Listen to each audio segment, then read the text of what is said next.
Oi, meus amores, bem-vindos ao canal Páginas da Vida. Hoje a gente vai trazer aqui mais uma psicografia incrível para vocês. Uma psicografia que está trazendo muitos conhecimentos para a gente sobre o principal tema do perdão. Como é importante a gente saber perdoar. E não perdoar da boca para fora, mas entender o verdadeiro significado do perdão sincero.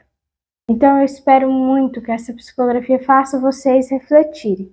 Ela se encontra no site Navegando na Espiritualidade, vou deixar o link da psicografia aqui embaixo na legenda do vídeo. E também o nome dessa psicografia é Perdão entre Pai e Filha. Não tem o nome do espírito que ditou essa história, mas ela está lá presente no site Navegando na Espiritualidade. Espero que todos vocês possam acessar o site para não só ver a psicografia, mas também os outros conteúdos que tem no site. E pessoal, para quem ainda tem curiosidade de conhecer como que funciona a apometria, aqui embaixo na legenda do vídeo vou deixar o link para vocês entrarem em contato comigo pelo WhatsApp. A apometria é uma ferramenta que nos proporciona uma limpeza muito profunda, espiritual e energética de todas as cargas negativas que podem estar acumuladas em nós, de energias de inveja, de mal olhado, de trabalhos feitos, magias e também, principalmente, desobsessão espiritual. Então, se você tem algum desequilíbrio, se você está passando por alguma situação complicada de cansaço, desânimo, depressão, ansiedade, insônia, se sente perseguido, sente que todo mundo está te atacando, a sua vida está travada, tudo isso, pessoal, é indicativo de desequilíbrio espiritual muito elevado. Então, pessoal, entrem no link que está aqui embaixo na legenda do vídeo, conversem comigo pelo WhatsApp. É importante você se harmonizar. Não ache que tudo na sua vida que está causando desequilíbrio é normal. Não é normal. Se você não está se sentindo bem, alguma coisa tem errada. E você precisa resolver essa coisa. É sua responsabilidade cuidar de você mesmo. Então, se você ficou curioso para fazer a sessão de apometria, ainda dá tempo de fazer esse ano. A gente ainda tem vagas para o mês de dezembro. E é importante se harmonizar antes das festanças do fim do ano, para que você consiga ir para esses ambientes mais harmonizado, tranquilo e principalmente cuidando de você. Então, clique no link aqui embaixo. Agora, pessoal, vamos para o relato. Eu tive uma vida dura, uma criação enérgica e extremamente rígida. Meu pai era um homem muito duro. Nascido e criado no interior de São Paulo por pais que o educaram de maneira seca e austera. Ele era um homem bom, trabalhador, respeitoso e educado. Não tinha muita instrução, mas também não tinha vícios. A vida dele era trabalhar, colocar comida na mesa, pagar as contas e sustentar a família com o pouco que ganhava. Mesmo vivendo uma vida simples e limitada materialmente, era um homem de fé e grato a Deus. Permaneceu casado com minha mãe por mais de 40 anos e teve 3 filhas, eu, Larissa e Otávia. 3 meninas com pensamentos e personalidades completamente diferentes. Larissa, a mais velha, tranquila e responsável. Eu, a do meio, cheia de planos e sonhos, até meio rebelde. Sempre quis mudar de vida a qualquer custo. E Otávia, a mais nova, dependente e frágil emocionalmente. Nós 3, apesar das diferenças, nos dávamos bem. Junto com minha mãe, cuidávamos umas das outras. Meu pai, mesmo sendo pai de 3 meninas, não amolecia na criação e na educação. Era exigente e não aceitava que nos comportássemos como as meninas da nossa época. Ele dizia que a juventude estava se perdendo. Eu não aceitava isso de jeito nenhum. Queria ser como minhas amigas, usar maquiagem, roupas curtas e ter muitos amigos. Isso deixava meu pai furioso. mas eu não me importava. Fazia tudo o que queria, contra a vontade dele. Em várias ocasiões, ele me bateu e colocou de castigo. Não era violência para me machucar ou deixar marcas, mas sua forma de impor respeito e me colocar no que ele achava ser o caminho certo. Cresci assim, sempre em pé de guerra com ele. Minha mãe tentava me orientar, mas eu não dava ouvidos. Na minha adolescência, nossa relação se tornou ainda mais turbulenta.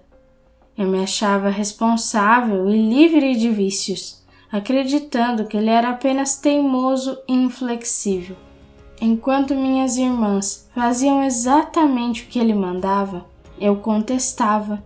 Isso me deixava revoltada. À medida que o tempo passava, nossa relação foi se deteriorando. Ele dizia coisas duras para mim e eu respondia de forma ainda mais ríspida. Não demorou para que eu parasse de apanhar, mas o respeito que ele esperava de mim já havia se perdido. Eu saía de casa a hora que queria e voltava quando bem entendia.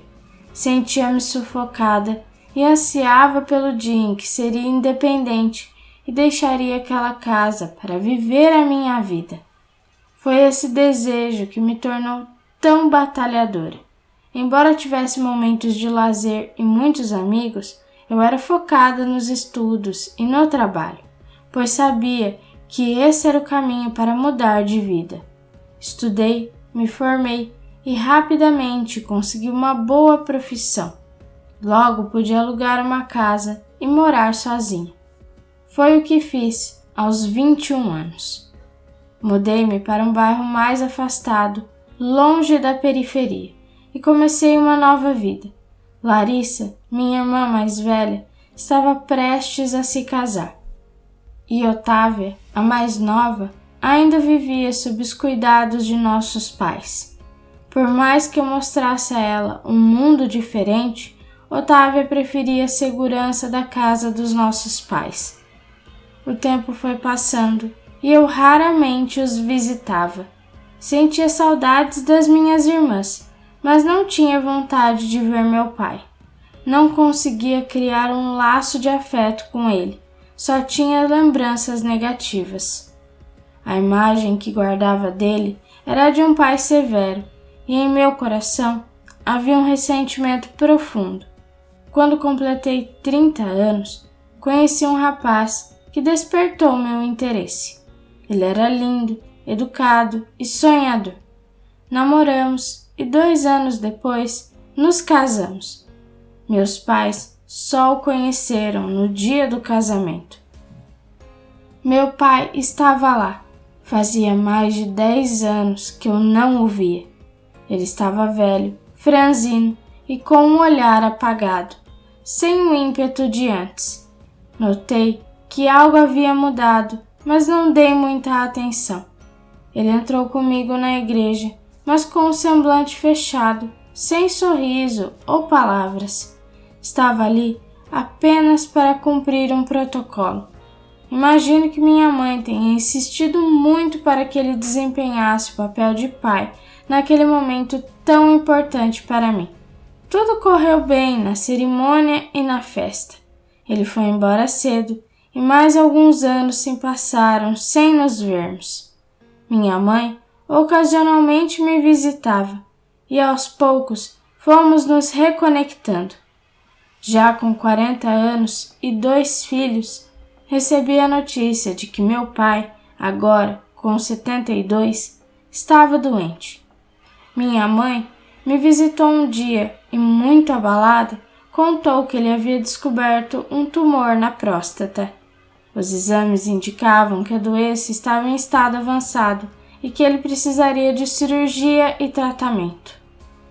Ouvi tudo atentamente, pois minha mãe estava muito abalada, mas dentro de mim não senti compaixão. Em meus pensamentos, a ideia que se repetia era: ele está colhendo o que plantou. Embora eu soubesse que era um julgamento duro e injusto, Essa era a minha verdade. O tempo passava e eu tomava conhecimento do estado de meu pai pelas visitas de minha mãe e pelas atualizações de minhas irmãs. Elas me incentivavam a visitá-lo, mas eu não sentia vontade. Ele foi piorando e 5 anos depois a doença se espalhou, levando-o a definhar até a morte. Minha mãe e minhas irmãs pediram várias vezes que eu o visitasse no hospital. Prometi a elas que iria, mas nunca cumpri. No dia do velório, fui, mesmo contra a vontade, apenas para cumprir um protocolo, como ele fizera no meu casamento. Cheguei quando o tempo de velório já estava quase no fim. Caminhei pelo local, cumprimentando pessoas que não via há anos, sentindo que todos observavam minhas reações. Na sala do velório, minha mãe e minhas irmãs estavam ao redor do corpo, chorando e lamentando.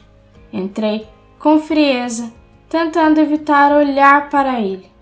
Quando abracei minha mãe, ela sussurrou em lágrimas. Ele esperou tanto a sua visita, suportou enquanto pôde, na esperança de te ver pela última vez. Essas palavras mexeram comigo e senti lágrimas escorrerem pelo meu rosto. Me aproximei dele pela primeira vez. Não era o mesmo homem. Seu corpo estava magro e frágil, marcado pela doença e pelo sofrimento. Diante de mim, não estava mais o pai severo que eu conhecia, mas um homem transformado pela vida dura e pelo peso dos anos. Aquele momento tocou algo profundo em mim, e eu me vi confrontada com sentimentos que não esperava.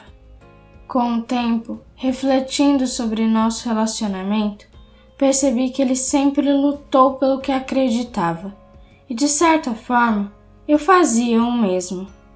Nossa personalidade era semelhante, mas enquanto ele era pai, eu era filha. Em silêncio, me sentei ao lado de minha mãe e fiquei lá até o final. De volta para casa, conversando com meu marido, narrei tudo o que aconteceu no velório. Pela primeira vez, consegui olhar para meu pai de uma forma diferente. Comecei a entender que ele sempre fez o melhor que podia. Embora tivéssemos conflitos, percebi que ele queria o meu bem, à sua maneira. Minha mãe e minhas irmãs sempre tentaram me mostrar esse lado dele, mas eu nunca quis ouvir. Passei a dividir a culpa pelo afastamento. Com o tempo, a compreensão me trouxe uma dor profunda. Questionei-me sobre por que não havia percebido isso antes. Sentia uma culpa dilacerante, pois percebi que, ao negar o afeto dele, neguei também a oportunidade de meus filhos conhecerem o avô. Impedi uma relação que poderia ter sido significativa. Anos depois, quando eu já era avó, fui diagnosticada com uma doença avançada. Após um longo período de dor e sofrimento, deixei a vida física. Ao desencarnar, despertei em um lugar estranho, sombrio e gelado, repleto de lamentos e gritos. Era um cenário de sofrimento interminável.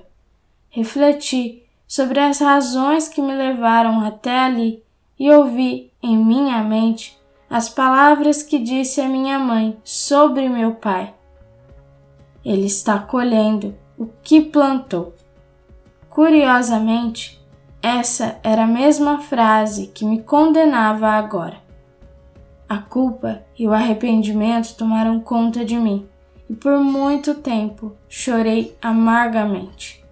Clamei a Deus por uma nova chance de redenção, para fazer diferente. Após um tempo, minha mãe apareceu em uma luz intensa que me ofuscou. Quando meus olhos se ajustaram, vi que era ela, radiante e sorridente. Ela segurou minhas mãos e me pediu que a seguisse. Eu estava muito fraca, mas me deixei levar. Ela me pegou no colo e me resgatou daquele lugar. Despertei em uma espécie de quarto, decorado com flores e quadros religiosos. Em um dos quadros, vi a imagem de Jesus, diferente da que conhecemos, mas com o mesmo olhar sereno. Em uma poltrona do outro lado do quarto estava minha mãe, observando-me atentamente, esperando que eu despertasse e assimilasse aquele ambiente. Eu a olhava e percebia que, agora, ela parecia mais jovem que eu. Eu me sentia desgastada, ainda carregando as dores da doença que pôs fim à minha vida física. Fui muito bem tratada naquele lugar, recebendo cuidado e atenção que nunca imaginaria. Todos eram extremamente carinhosos e minha mãe nunca saiu do meu lado. Dias depois, quando minha saúde espiritual estava melhor, percebi que ela sondava meus pensamentos.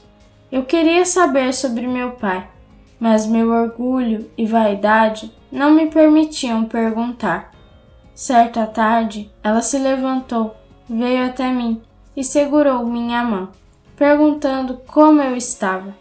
Respondi que estava bem melhor e sem dores, com vontade de andar um pouco.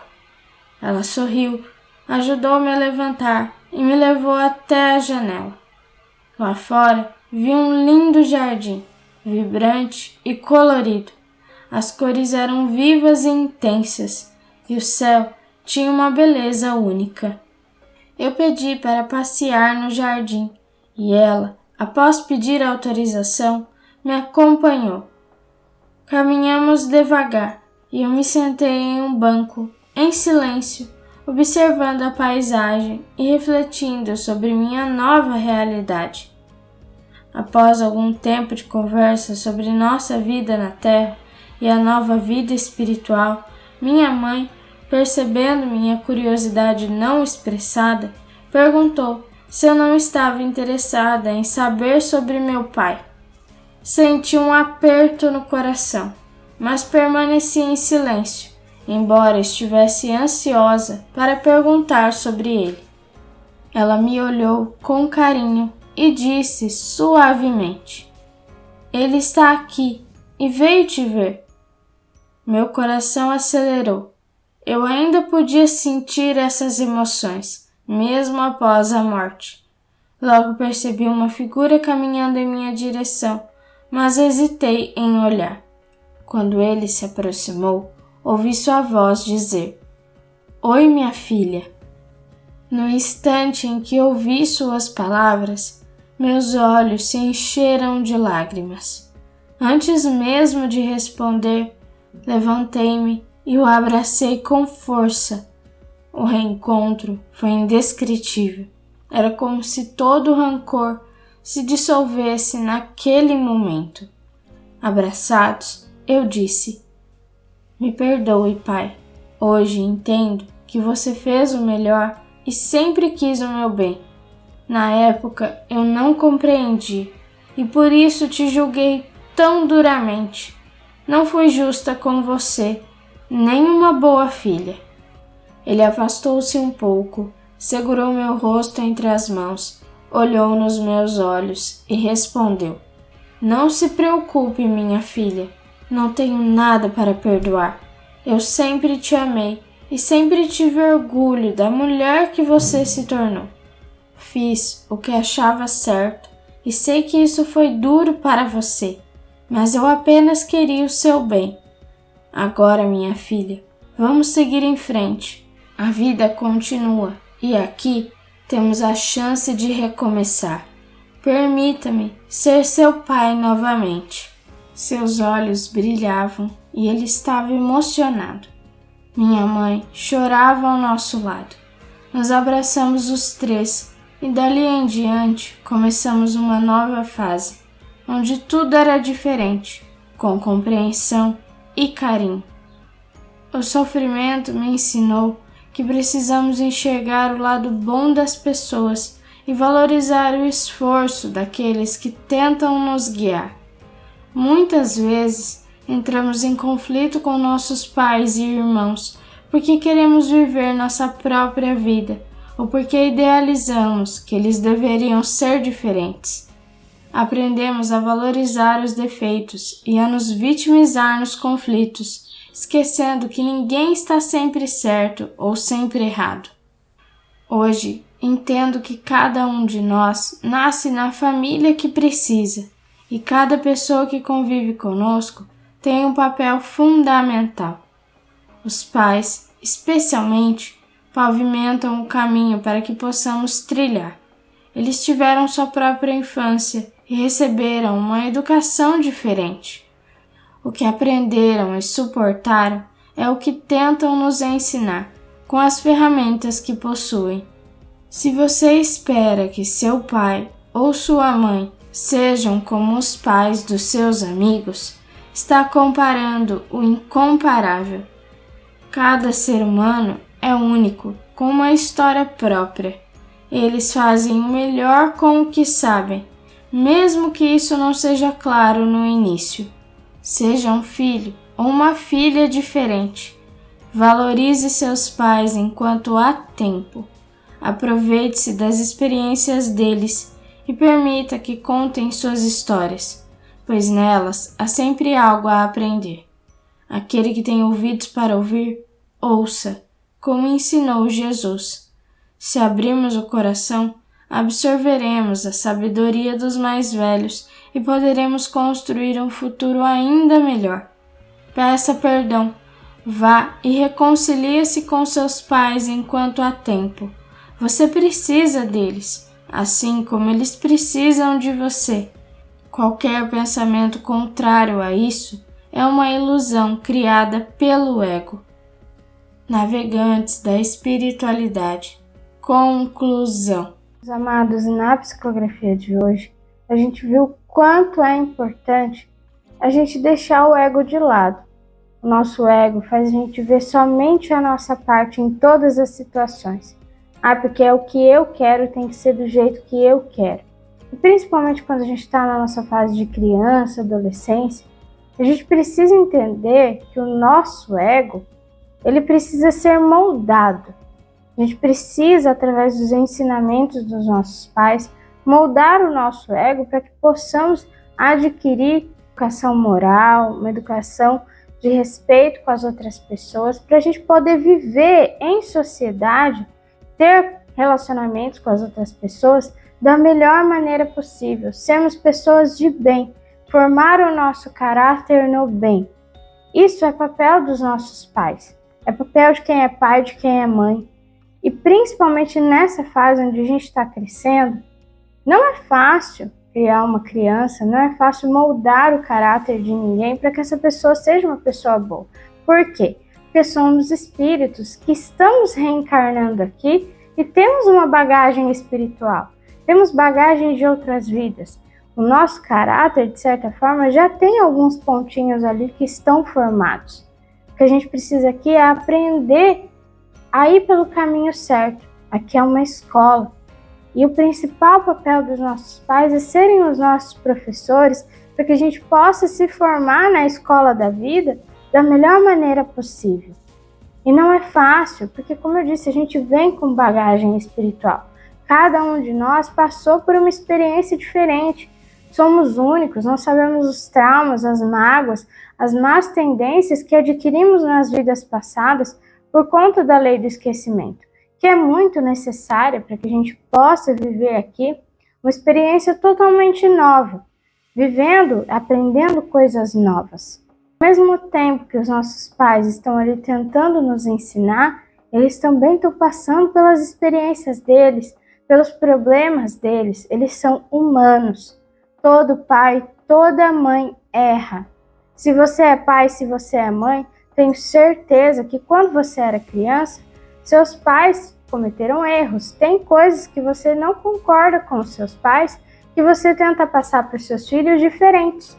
Mas também quando seus filhos crescerem e olharem para trás, vai ter coisa que eles não vão concordar com você, vai ter coisa que eles vão falar que você não fez direito, que atrapalhou um pouco a vida deles.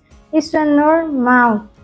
Isso é o processo de evolução, nenhuma geração é igual a outra, porque o externo vai mudando.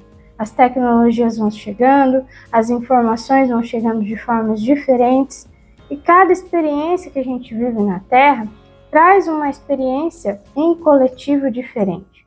Por isso que somos sempre tão diferentes uns dos outros. E tá tudo bem, mas o importante aqui não é saber quem errou ou quem tá certo, e sim que os nossos pais deram o melhor deles, dentro da consciência que eles tinham naquela época, para nos ensinar, para criar a gente da melhor maneira possível. Eles têm seus problemas, têm seus erros, têm acertos, não basta a gente julgar, a gente só tem que ter compreensão e carinho e gratidão principalmente pela oportunidade, por aquelas pessoas terem aceitado receber a gente como filhos, ter aceitado fazer parte da nossa reencarnação para nos moldar, nos guiar. O principal sentimento que todos nós temos que ter pelos nossos pais é gratidão, independente do erro que eles tenham cometido.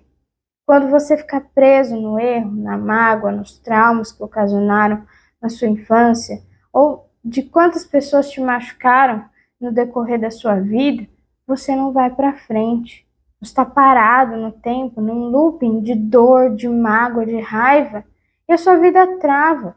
Você não vive a sua experiência que você poderia viver. O perdão, pessoal, nunca é para outra pessoa. O perdão é para você mesmo.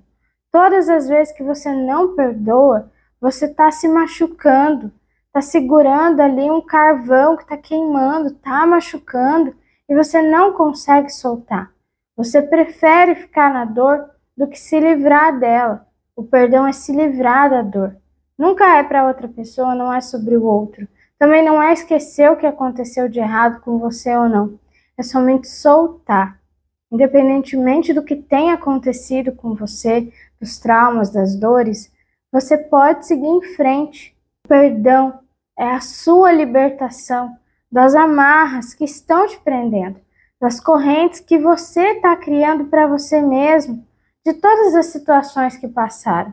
Quando a gente fica preso no passado, no que passou de ruim, a gente não faz a nossa construção do presente e do futuro. O viver o presente aqui e agora, se libertando do passado, é construir um futuro melhor. Um futuro onde você pode ter mais paz, mais plenitude, mais felicidade. Não é fácil perdoar, pessoal. Não estou falando aqui que é mil maravilhas, é super fácil perdoar. Não é fácil. Mas a partir do momento que você quer mudar a sua realidade, que você entende que o que está te prendendo, está te causando mal, são os traumas, mágoas, tudo que você não esqueceu ainda do seu passado, você não vai para frente. Mas a partir do momento que você percebe isso e quer mudar essa realidade, as coisas começam a acontecer. Você vai atrás de respostas para realmente querer mudar. E isso é a grande diferença, é o primeiro passo nesse processo. Pessoal, essa é uma pequena reflexão, espero que vocês tenham gostado. Se você quiser saber mais da terapia da apometria, que eu falei um pouquinho lá na introdução do vídeo, clica no link aqui embaixo que vai ter na legenda do vídeo para conversar comigo pelo WhatsApp.